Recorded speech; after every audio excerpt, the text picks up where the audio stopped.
Good day mga ka-farmers. Arit bong sa area no nga libot naton after sang tatlo ka bagyo.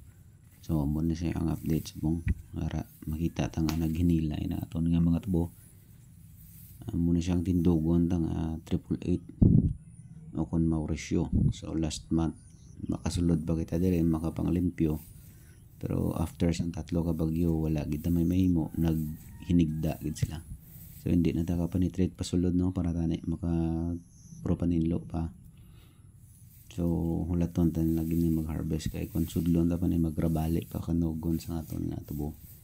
So amo na siya ang itsura niya karon, 7 months turning to 8 months na siya.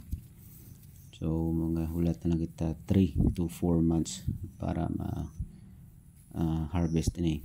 So no kanugon gid kanami na tani sang yatin dog. But wala kita may mo bangod sang tiyempo amo gid na maayo na lang ang may anihon pa kita kaysa sa wala gid. So as much as possible gusto ta kita ni ang ating dugon gid para mahapos ang aton nga pagpaani kag nami gid ang itsura sang tubo nga tindugon hasta nga harvest. Muna siyang itsura niya karon no, nagsugod na sila hinigda.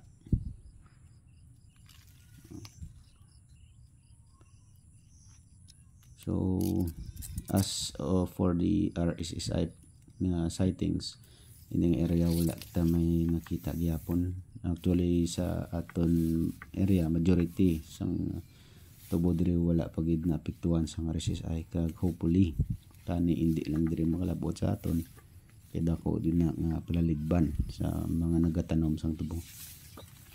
Amula na yung aton update karon. Happy farming sa tanan kag padayon lang kita.